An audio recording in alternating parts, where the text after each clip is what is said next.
Hello and welcome to the AI Engineering Podcast, your guide to the fast-moving world of building scalable and maintainable AI systems.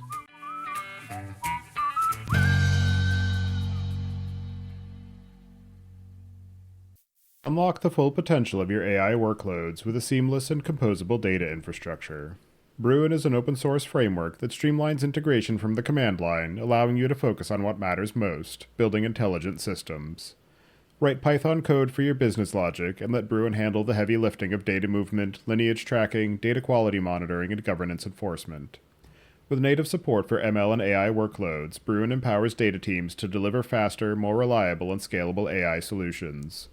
Harness Bruin's connectors for hundreds of platforms, including popular machine learning frameworks like TensorFlow and PyTorch. Build end-to-end AI workflows that integrate seamlessly with your existing tech stack. Join the ranks of forward-thinking organizations that are revolutionizing their data engineering with Bruin. Get started today at aiengineeringpodcast.com/Bruin, and for dbt Cloud customers, enjoy a $1,000 credit to migrate to Bruin Cloud. Your host is Tobias Macy, and today I'm interviewing Hugo Shi about the strategic realities of sourcing GPUs in the cloud for your training and inference workloads. So, Hugo, can you start by introducing yourself? Yeah, hi. My name is Hugo Shi. I'm the co-founder and CTO of Saturn Cloud. I've been working on data science and machine learning for a long time. And the reason why I'm interested in this topic is because we are like a platform layer that sort of lets AI and ML engineers self-service the compute that they need, and we install into GPU clouds. And so that's why we've been doing a lot of research and work on understanding the GPU cloud market. And do you remember how you first got started working in the ML and AI space? So this was a long time ago, actually. This was in 2009. Pandas was not really a thing yet, or maybe it had just been released. I was primarily using NumPy, and the history was that I was actually like a MATLAB jockey because my PhD program was all MATLAB code. And then the first job that I took out of grad school was a desk quant job at a options market making firm. And so for there, I was doing mostly MATLAB and Java. And then I wanted to get some sort of scientific compute environment that I could run at home open source. And so being a MATLAB user, I naturally tried Octave. I wasn't super happy. And then my friends told us, hey, you should check out this Python stuff. And I was like, oh, that doesn't sound right. It's like some dumb thing that web developers use. And then I started messing around, and it turned out it was pretty cool. And it could unify like general purpose compute along with scientific computing and mathematical compute. And I fell in love. And so, as you mentioned, you're now responsible for a business. A big portion of your client base is very interested in being able to execute workloads against GPUs. And I'm wondering if you can just start by giving your summary of your understanding and view of the current market of cloud GPUs and some of the different players. I would say the most common source of GPUs are the hyperscalers. So these are AWS, GCP, and Azure. And then I guess Oracle's like the up-and-coming hyperscaler, even though they're a huge company. So I would group them in there. And the hyperscalers tend to have higher prices for GPUs. For example, like H100s are generally around $10 an hour on the hyperscalers. Then there are GPU clouds. And GPU clouds, they specialize in providing access to GPUs. They also have CPU instances many times, but their pricing tends to be much better, somewhere between $1.50 to $3 to $4 an hour for an H100. And then I would say that within the GPU cloud market, it gets pretty interesting. So you have full service clouds, and I would classify those as clouds where they often have additional managed services, not to the same depth as the hyperscalers, but they also have like usually managed Kubernetes, managed Slurm. Oftentimes they'll have VPCs, load balancers, things like that. These are clouds like Lambda Labs, CoreWeave, Nebius, Crusoe. And then there's also bare metal clouds, which I would say they're more concierge clouds. And that is where maybe I'll talk to sales and I say, hey, I need 64 H100s for the next 6 months. And they say, okay, and I wire transfer some money, and then they provision the machines, and they email me like SSH keys and IP addresses or something like that, and then I have access. And then finally, I think something that's also interesting is there's a GPU aggregator market that I would say is a subset of the GPU cloud market. And these are companies like Shadeform, VastAI, RunPod, FluidStack, SF Compute, BrevDev. There are more. And then also I would point out that a lot of times these business models get mixed. So for example, RunPod and FluidStack, they do aggregate GPUs, but they also have their own hardware, whereas SF Compute primarily aggregates GPUs and does not have their own hardware. And so GPU aggregators is just, you go to one place and you can access GPUs from a bunch of different providers. It's something that I never thought would work, just because that's like very counter to how most people have been using cloud computing. Like most people try to stay in one cloud only. But because of GPU scarcity and GPU pricing, the aggregator model is actually taking off. And I think that's probably a good. We can dig into more, but that's a high level summary of the market. And another interesting layer on top of that is there are businesses such as yours where one of their major value add is the fact that they will manage orchestration of your workload across these various GPU providers and abstract some of that complexity. And I'm wondering how you see those players in this broader ecosystem. Well, there are not as many of us. So, and I would say, and actually the most recent, the big one, Lightning AI, just acquired or merged with Voltage Park. And so there's even fewer now. I would say that in the GPU cloud market, there's still not a lot of products that are geared towards it because the market's a lot smaller. There's a lot of open source stuff, right? Because most of the GPU clouds have either a managed Kubernetes service or you can stand up your own Kubernetes service. And then any other platform that works on Kubernetes like Kubeflow, you can install and run. And I think that's what most people do. But there are, I think, a growing number of companies that are doing what we're doing. I guess the ones that I'm most aware of are like DStack and Metaflow and also Flight. And I would say that these products all have like significant overlap, but they're also quite different. And so, they tackle different parts of the stack. But the point is that there's a lot of there's a growing amount of products that are focused on helping people run different workloads on GPU clouds.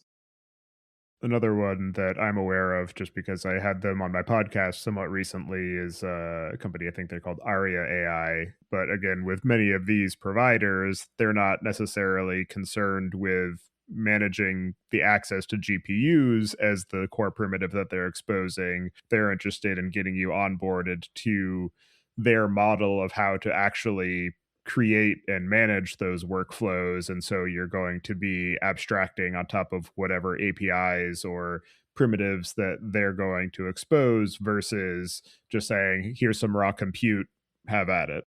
Yes, exactly. And then I guess the other thing that I would add is that some of these additional services blend like a managed AI service with aggregator models. So, for example, Lightning did this. Like you could access Lightning, and then from Lightning, you could dispatch to a bunch of different clouds. And we do some of that as well. But I think that is distinct from a model where the application actually runs in your cloud account, which for a lot of enterprises, that becomes more and more important because you get better security and tighter integration with your existing services. And so I think a lot of these products that function as aggregators can also be deployed in this other model. I know like Dagster can take advantage of compute in your environment. Flight can also, Metaflow can as well, I think. And for people who their primary concern is just, I need to be able to access these high powered GPUs, either because I'm trying to do my own training run of building my own foundation models or fine tuning, or because they need a certain amount of capacity to handle whatever scale of inference they're trying to deal with, or maybe because they're running some fluid simulation model. They don't even actually care about any of this generative AI stuff. I'm just wondering how you see the general calculus of deciding which category of provider to work with, and then once they have made that determination, how to actually go through the process of identifying which provider is going to offer the things that they actually need. Yeah, that's a great question. I would first start by assessing how much security you need and also how many managed services you think you're going to need. So if you're just spinning up, you just need you just want SSH access to a machine. Like a lot of providers can get you that. If you need, manage Kubernetes and to be able to set up VPCs and load balancers, then that puts you into a slightly different category of providers. And then if your security needs are lighter, if you have lighter security needs, then the aggregators are pretty compelling, right? I would say the aggregators tend to have the best prices, but the aggregators tend to have less managed services because they're dispatching to all these different clouds, right? And so they sort of only have access to the least common denominator of all the clouds that they support, or they expose different services depending on which cloud you're dispatching to. So I would say assess if you need a lot of managed services and assess if you need high security. If you need a lot of managed services and high security, I would go with one of the more full-featured GPU clouds, so CoreWeave, Nebius, Crusoe, Vultr. If you don't need as many managed services or your security posture is lighter, I would go with an aggregator like SF Compute, Vast.ai. And I'm not saying that the aggregators are not secure because they're good engineers. They've done everything probably correctly, but it's just that, if all you're doing is working with Nebius, then you just have to be concerned about Nebius' security. If you're working with an aggregator, then there's just more links. And so, the weakest link in the chain, there's just more links. So it's probably easier to have a weakest link in there somewhere, or a weaker link in there somewhere.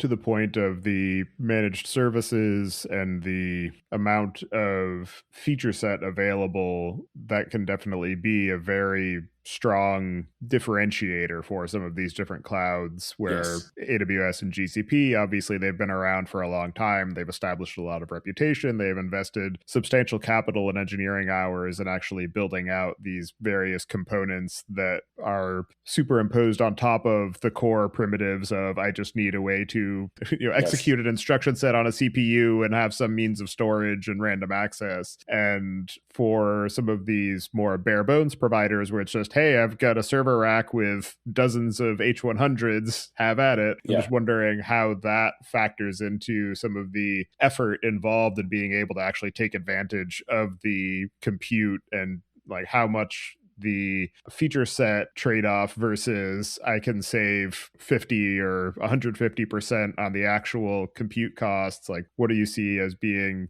some of the maybe organizational factors that play into going through that calculus and determining and decision structure?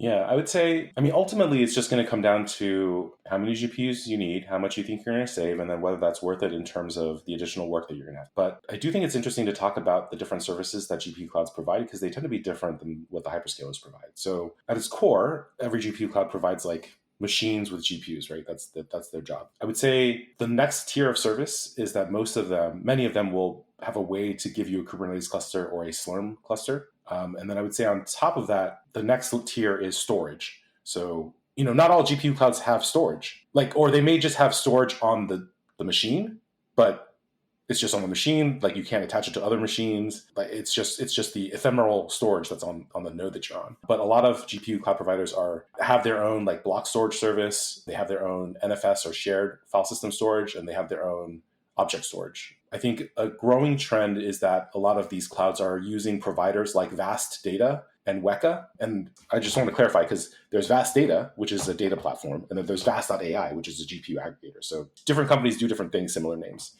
But Weka and Vast Data have gotten really good at providing high performance local and shared storage that drastically outperforms NFS and can give you really fast access to your training data. And so, so there's that. And then I would guess on top of storage, the next tier up, I would say, is networking services. And not everyone has these, right? So load balancers, not every GPU cloud has load balancers. You sort of take them for granted on the hyperscalers, but that's not always there. A lot of them do, but not all of them do. And then VPCs, private subnets, things like that, right? A bare metal cloud that's just saying, here's an SSH key and a public IP address. There's no, all your machines are exposed to the internet, right? And then if you go to a different, a cloud that has more features, that supports a VPC that has public and private subnets, and you can deploy your nodes into the private subnets, that gives you much more control over networking. So that's how loosely I think about it. I would say raw compute, Kubernetes and Slurm, storage, networking services. And then finally, the last tier after that is managed services. So these are like managed MLflow, managed Postgres. And there tends to be the fewest amount of that, but that's growing because people are starting to expect more and more. But I definitely think like Kubernetes, Slurm, storage, those are networking. Those are like generally the key features that you would need. You assess which ones you need and you make determinations based on that. And like the managed service stuff is sort of nice to have. One of the other interesting aspects of where we are now with this growth of newer cloud providers that are very focused on a specifically GPU access, in terms of the overall evolution of the technology sector, the past decade plus has been very focused on the idea of cloud native computing. There's the Cloud Native Computing Foundation. The substrate of all of that is largely Kubernetes. And one of the key promises of that overall effort was this idea of workload portability, of it doesn't matter what cloud you're in or whether you're on a cloud at all, you can just run it on your hardware. You just, as long as you have Kubernetes, you can do whatever you want. And the reality is that it is a leaky abstraction, and every Kubernetes cluster has its own set of plugins and assumptions made, and underlying feature sets that are being connected into. And the cloud providers have also managed to find their way into your Kubernetes cluster by adding some of these different operators to say, hey, we'll automatically provision your load balancer and your storage layer. And I'm just wondering what you're seeing as some of the realities that teams are coming up against as they say, well, I'm on Kubernetes, so of course I can just use this other Kubernetes cluster over there on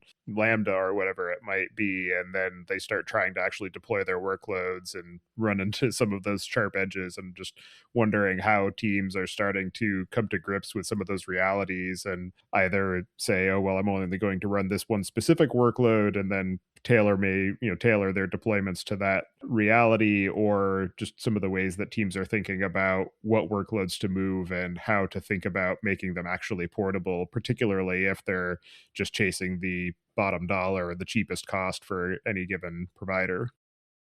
Okay, so first, I think the short version is if you're deploying microservices and most of your things are containerized, I would classify that as cloud native. And however, I would say I think we should be making a distinction between Kubernetes native and cloud native, because there are a lot of people who have cloud native deployments, but they're just like, it's like Terraform orchestrating ECS, right? And so if you got Terraform orchestrating ECS, okay, you want to move to GCP, fine, move your containers over, but none of your Terraform code's going to work, right? Because those APIs are all different between AWS and GCP.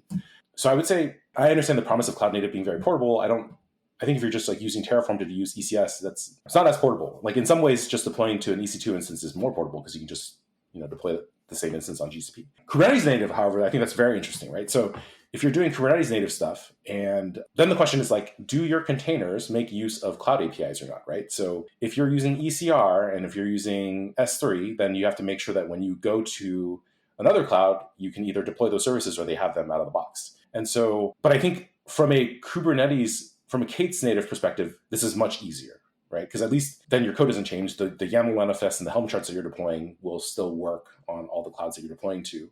In practice, because we've been focused on deploying the same application, Saturn Cloud, on different clouds, we've had to deal with this problem, right? And so typically the way we do it is we deploy a bunch of Helm charts. The Helm charts expect there to be block storage, network storage, object storage, and container registry. And so on clouds that don't have that, the nice thing is that we can deploy open source Kubernetes versions of those services into the cluster and then just configure your services to talk to those endpoints instead. And so I think for Kubernetes native people, it's much easier. You just deploy the same Helm charts and then you figure out which services you need to patch. But I think that addresses the question like very mechanically. I think the other part is data gravity, right? Because that's the other issue, is that if all of your data is in AWS, then accessing it from Nebius might be kind of tricky. And so for there, I think I don't think there's any magic bullet. You either decide to copy your data over to the GPU cloud once, and then you deal with the egress cost once, or you set up some smart caching layer, and so then you deal with egress cost constantly, but you're trying to minimize it. And I don't think there's a better solution to that. Ironically, most of the GPU clouds actually have free egress. And so what you could do is you could store your data in the GPU cloud and then access it from the hyperscaler. But most people don't do that because they view their hyperscaler as their home base, right? Because most of their other services that are not GPU focused run there. And on that question of data gravity, how do those realities change when you're moving from the very high throughput, high bandwidth needs of running a training workflow versus the still high throughput potentially, but much lower, orders of magnitude lower than a training run when you're just running inference and you say, well, I need to be able to access my context corpus for this either chat or agentic use case, but I'm not talking about terabytes or petabytes of data that I need to be able to have random access to for being able to do this training run.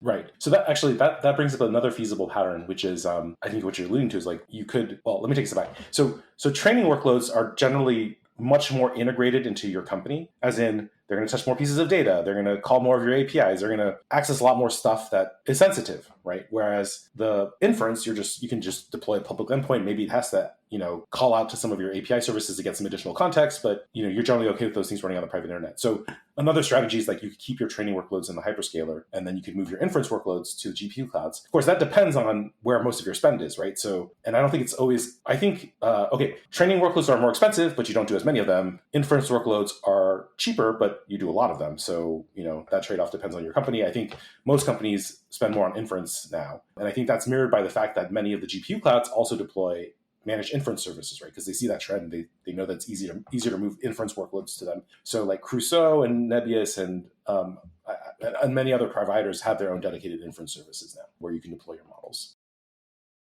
In terms of that data gravity question, that is not anything new. It's just being accentuated and, yes, I guess, revisited because of these change in workload patterns. But yes, there were a set of technologies that were introduced a decade or so ago as an outgrowth of the Hadoop ecosystem and the just store all of your data and someday it will be useful. One of the ones that I'm most familiar with is Alluxio, that is effectively a caching layer explicitly built for these high data requirement use cases as compared to other layers of caching that are maybe more application or content centric. And right. I'm just wondering what you're seeing as some of the trends as far as people maybe reconsidering use of some of that data virtualization pattern, either specific technologies or just the overall concept.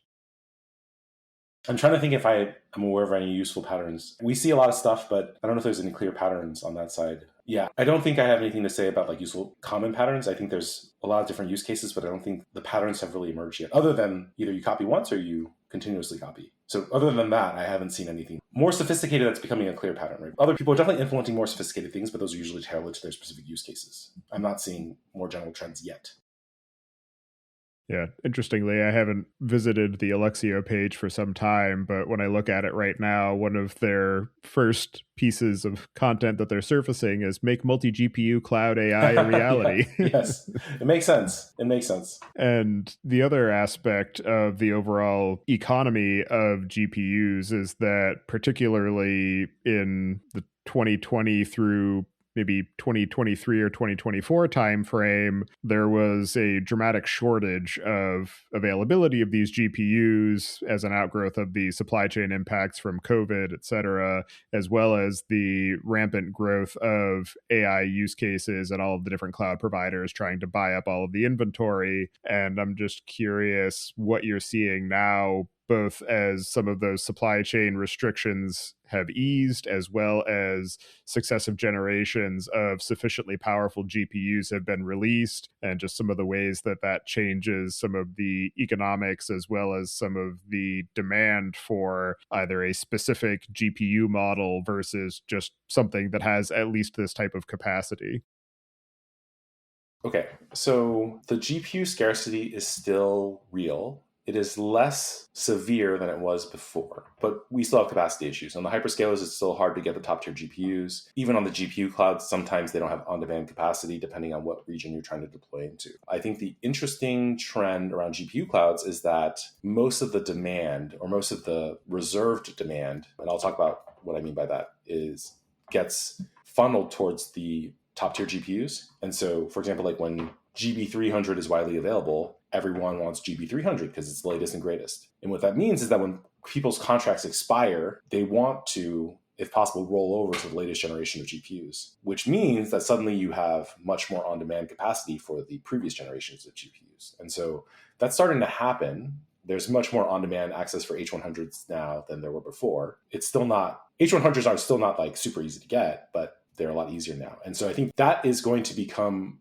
interesting as there's more and more on-demand capacity, because then the tricks that the hyperscalers started using, like spot instances and capacity reservations, can also be applied to help GPU clouds optimize the use of their capacity.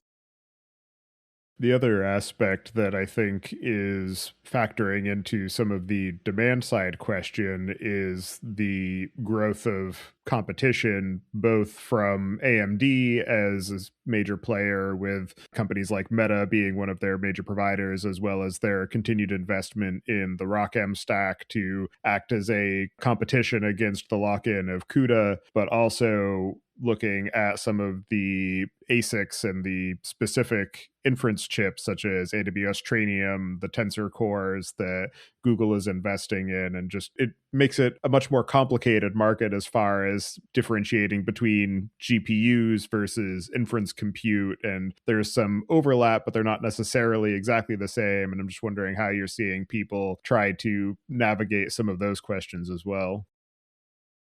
Okay, so I would say in terms of GPU or accelerator diversity. I think the most interesting players there are AMD. So, AMD is making great progress on that. I know when we spoke to a lot of GPU clouds before about the AMD GPUs, there were a lot of like ease of use, reliability, and hardware issues that they were dealing with, but that's gotten better. And so I think the GPU clouds are having an easier time getting access and standing up and making reliable AMD GPUs. At the same time, the software stack for AMD GPUs is getting better. And so that's really interesting to observe. It would be great if there were multiple players in the accelerator market rather than just NVIDIA being the dominant monopoly player. I think it's also interesting that I think AMD is doing a lot better with ROCm and PyTorch now than they were doing this kind of stuff before. I was at AMD AI Developer Day and I met someone on the AMD team that was working on PyTorch. I don't remember his name, but one thing he told me was that he said that he'd been working on AMD open source stuff for like 6 years. And I was like, oh, that's really interesting because I thought the ROCm PyTorch stuff was more recent than that. And he said, yeah, actually, he had been working on their TensorFlow implementation. And so the way that they handled that project was like, they like forked TensorFlow and they made these changes and like it wasn't compatible with the upstream. So it never got merged. And so like they had this own monstrosity that they had to maintain and deliver to their customers. So I think that's the wrong way to do this kind of thing. What they're doing now with PyTorch seems to be much better, right? They're like committing things upstream. It's in the PyTorch open source project. So I think I am encouraged that things there seem to be moving in the right direction.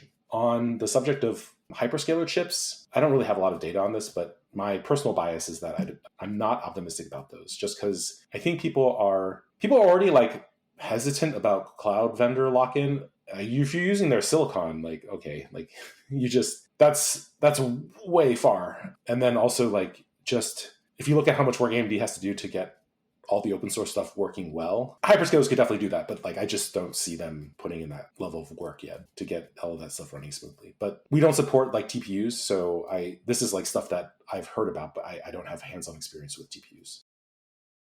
Yeah, that's definitely something that I have the vague sense of as well, that all the cloud providers are trying to push their specific silicon to say, hey, it's great, we've got these things, they're easy to get to. But to your point, I haven't seen any real noise about people actually using them. And I think that they're largely just there for being the substrate for those cloud providers' dedicated services like AWS Bedrock or Google's Vertex AI. NVIDIA has invested so much in the software ecosystem. Like if you look at the stuff that, I don't know exactly who's working on it, but I know Andy Terrell is. If you look at like the stuff that they're doing around CUDA Python, like that's really exciting, right? To be able to program all layers of the CUDA stack with directly in Python, like that's pretty amazing. And it's going to take a lot of work for anyone else to catch up to that kind of stuff, right? I think AMD is not going to catch up completely, right? But I'm optimistic that they'll get their stack to be good enough such that, you can at least, be successful with PyTorch, TensorFlow, JAX workloads on their chips. But I think, yeah, I just think the level of investment, like I see NVIDIA investing most, AMD's close second. I don't see the hyperscalers investing nearly as much in this kind of stuff. But maybe I'm just not seeing it because I don't pay attention too much to the TPU inferentia, like that kind of market. The name of the project is escaping me right now, but I know that there are also efforts. I think it's a new language runtime that is a superset of Python, but their purpose is to make it easier to build GPU kernels to, again, help with easing some of that lock-in of CUDA specifically and expand the ability to run across different accelerators. And I'm just wondering what you see as the potential impacts of work like that having on this broader ecosystem of training and inference. I don't know and see much about those types of projects these days. So I'm just saying that like I haven't dug deep into that space. So I would not present myself as an expert in those type of libraries. But I would say like if you observe what happened to OpenCL, I'm not optimistic that kind of approach is going to be that successful just because it just shifts the problem from the hardware vendors to like this open source project, which I would say like has less resource to devote to getting things running well on all these different chips. Maybe I'm thinking about it wrong. That seems like it's going to be really hard to get broad support. Yeah, so I just found it. Mojo is the name of the project. Okay. I mean, I wish them all this, like that would be fantastic. I wish them all the success. Like that would be great, but it does seem like a very hard problem. Absolutely. And then the other impact that I'm curious about is this trend towards smaller or more efficient model architectures and some of the ways that that is shifting some of the demand or requirements around specific GPU capacities, and also the tendency towards trying to push some of these inference workloads to more edge compute locations or lower resourced compute locations, and how that maybe shifts some of the eventual demand for GPUs. Okay. I will also disclaim that the edge stuff is not something that we deal with a lot because we just focus on the cloud market. But I will say, I think it's fantastic that people are making the code more efficient, right? I think it's fantastic that they're finding smaller models or they're optimizing the architecture. But there are two sides, right? So like you've got one side optimizing and making things more efficient. And so you're reducing the demand. But then the other side is like the insatiable demand just keeps growing. But we need both, right? We need to both make things more efficient, but we also need to grow capacity. Another interesting aspect of all of this is that for a lot of people, their first pass of saying, oh, well, this AI use case is really great. I'm just going to go and use the OpenAIs and Anthropics and Googles of the world and whatever API endpoint they're exposing. And then eventually, as they gain sophistication in terms of being able to do things like evaluations or doing a better job of managing knowledge corpora to provide context to the model so that they can operate more efficiently, adding in things like caching, et cetera. Maybe they then migrate to some of these open weights models that they are self-hosting. And I'm just curious what you see as maybe some of the overall industry trend, or maybe some of the aspects of tooling and frameworks that allow people to maybe accelerate their overall sophistication, their overall kind of growth in terms of sophistication of being able to move to that. I'm going to run my own compute and my own models, and maybe just some of the economic realities that are hard to gauge or understand when you're on one side of the fence or the other, as far as maybe it's easier to just use the AI provider versus I'm going to actually run my own GPUs and compute and maybe optimize some things. But now I'm paying more for operational overhead or for headcount because I need more people who have expertise. I have an opinion. There's no magic answer here. I think the first thing that you have to decide is whether the quality of your model is your competitive advantage or not, right? So if your primary value add is that you're, helping people aggregate their data, you're helping people do really good context engineering for models, like maybe you don't need to build your own models. But if your primary value add is that like you're a really good coding assistant or whatever, the quality of your model is one of your competitive advantages, then you absolutely have to invest in building your own models, because otherwise you'll have no competitive advantage, right? Like your model quality is just as good as OpenAI, which is, it's going to be really good, but everyone else has access to that same level of model quality. So that's one thing. The second thing is that the tooling for the things that people want to do with LLMs, right? Serving, fine tuning, even training, is getting better. And I think something interesting in that space is that there's the rise of, well, I'm going to call them no-code approaches or low-code approaches, but that's not really that accurate. But basically things where you can just sort of upload data and then it will handle the fine-tuning for you, as opposed to you writing code. And so I think that's an interesting trend. I'm biased because our platform is a code-first platform. But the other reason why I'm biased is because we've seen this cycle play out before where people are trying to build like drag and drop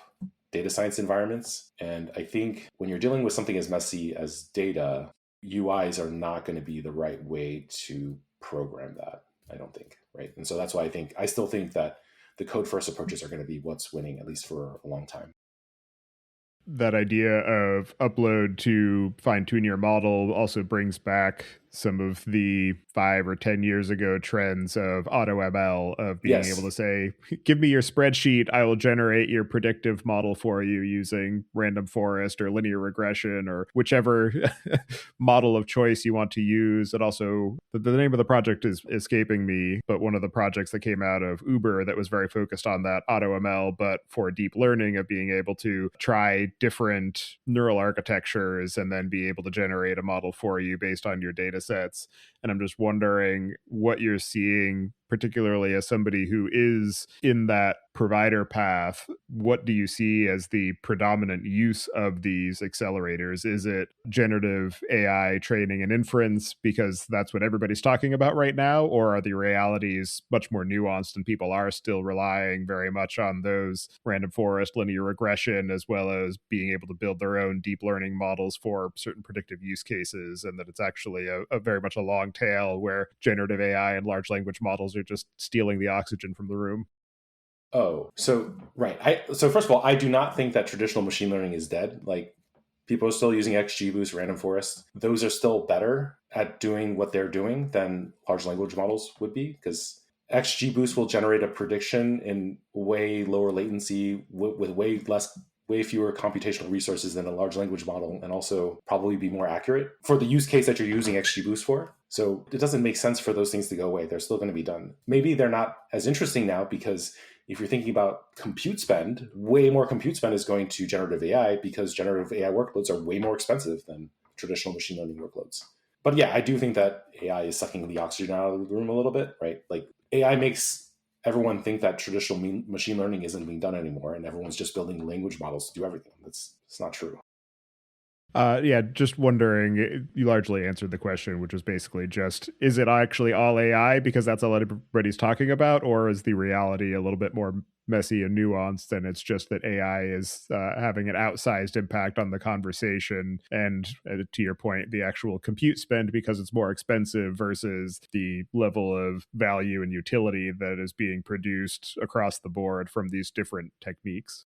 Yeah, okay. One other thing I will add is that even amongst the AI LLM use cases, the usage patterns are not, I think this is a good example of like how people who design products, or why code first stuff is important, and how like you can't really scheme it. Like you can't really, in this world, it's really hard to like know exactly what your user's going to need to do and then build a UI around it. And so the example I'll give is that we worked with a biotech customer. That biotech customer is using protein or biological large language models, but their usage pattern is very different than most other companies, right? Most other companies, they'll fine tune and they'll deploy the model, and then the model will be served by like VLLM or something, and then they'll hit it from some web application. These biotech firms, they may never deploy the model, right? What they do is they train the model, and then they shove all their data through it, and then they check to see if anything interesting came out for the drug that they're trying to discover. And so there are people doing things with large language models that are never deploying inference services. If you just looked at the product landscape to understand usage, you would assume that everyone's like uploading a bunch of JSON files and like fine tuning this model, and then clicking a button and it's getting magically deployed to like some cluster. Like yes, I'm sure that's happening in some places, but like also people are just writing scripts and multiprocessing to just run a bunch of jobs that are each consuming a single GPU to run some language models to get some insights, which is not much different than like old deep learning workflows, right? It's using a large language model instead of a deep learning model. But as you have been working in this space, working with your customers, what are some of the most interesting or innovative or unexpected ways that you're seeing teams be able to capitalize on GPU availability and economics across this growing number of providers? I would say not necessarily something that I've seen our customers do, but I think one of the more interesting things out there right now is SF Compute. So SF Compute is a GPU aggregator, but what's interesting about them is that it operates as a kind of like a financial marketplace. Like, so people who have GPUs that meet their security criteria and have deployed their software can register their GPUs for sale on this marketplace, and they can set their prices. People who want GPUs can say how much they want to buy them for, and if there's overlap, then you buy your GPUs. And what's cool about this model is that it's not just, they actually have like a forward curve of GPU prices. So it's not just that you buy them. It's like you can say, well, my next training run is going to be in 3 months. It's going to be from April 1st to April 14th. Can I reserve 64 H100s at that time? And then the providers will see, well, this is what our forecast of demand is. We're going to have this capacity, so our price is this, and then the price gets set automatically. And I'm describing this process, but like happens in a second, right? It's all automated. But you can just buy cheap capacity in the future when you're going to need it. And so that model I think is very interesting. And as you have been exploring and gaining understanding of this overall sector, what are some of the most interesting or unexpected or challenging lessons that you've learned in the process about working in this space?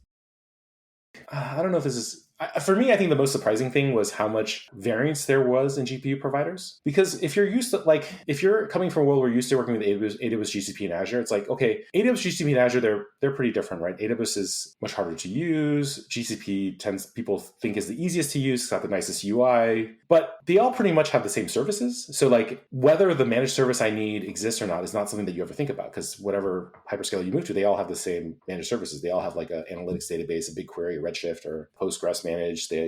When you go to a GPU cloud, like you have to check some basic stuff. Like, do they have block storage? Can you take snapshots? Are there backups? right? Like it's just, so I was surprised by how much variance there was. And like some GPU clouds out there are still like handling orders manually, right? You tell me what you want when you want it, and then I reserve it in our system, and then I manually provision the nodes, and I send you SSH keys and IP addresses. Contrast that with like a service like Nebius that has a full-blown managed Kubernetes service. You can also click on manage ML flow and it'll just deploy a Helm chart to your Kubernetes cluster, right? There's a lot of variance in terms of software capabilities between the different clouds, much more so than exists in the hyperscaler market. I think that was the most surprising thing for me. I guess the other surprising thing is that you forget about this, but when you work with the GPU clouds, because they have to do a lot less, they're actually way easier to use, right? So like they don't have to have very complex IAM permission setups because they don't do that many things. For them, it's not a question of like, you don't have to opt into an InfiniBand. You just get InfiniBand because everyone who uses it is probably going to use InfiniBand, right? And every node is deployed to an InfiniBand fabric. So I think the specialization definitely makes the ease of use much better. Like we were deploying a lot to EKS, and we had to manage CSI drivers for EBS, and we had to manage, the NVIDIA device plugin. There's all these things that we had to do to make sure GPUs work properly. We go to Nebius Crusoe, you just manage Kubernetes. All the operators that you need to get GPUs working are already pre-configured. They all work correctly.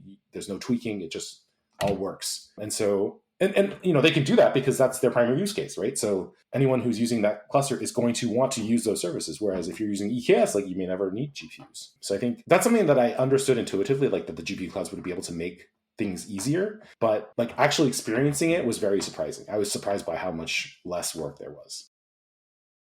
As you continue to work in this space and keep an eye on the market and work with your customers, what are some of the predictions or hopes that you have for the future evolution of the availability and economics of GPUs, and some of the predictions that you have for the, I guess, need and evolution of GPU as a service providers?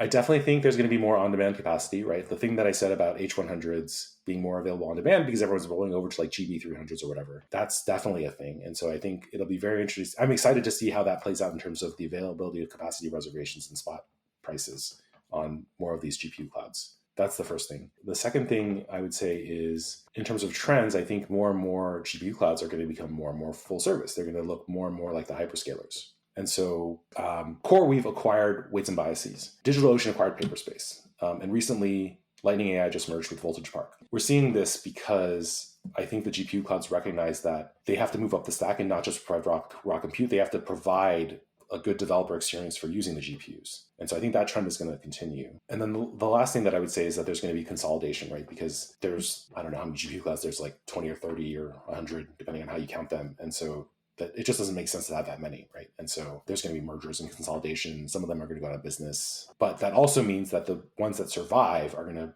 have more flush out ecosystems and are going to be more competitive with the hyperscalers. So I'm very optimistic about that. And then the last thing that I'm optimistic about for the future is just AMD and having multiple providers, hardware providers in the market. That I'm optimistic and excited about. Are there any other aspects of this overall market and ecosystem for GPU as a service, or your overall experience of working in the space that we didn't discuss yet, that you'd like to cover before we close out the show?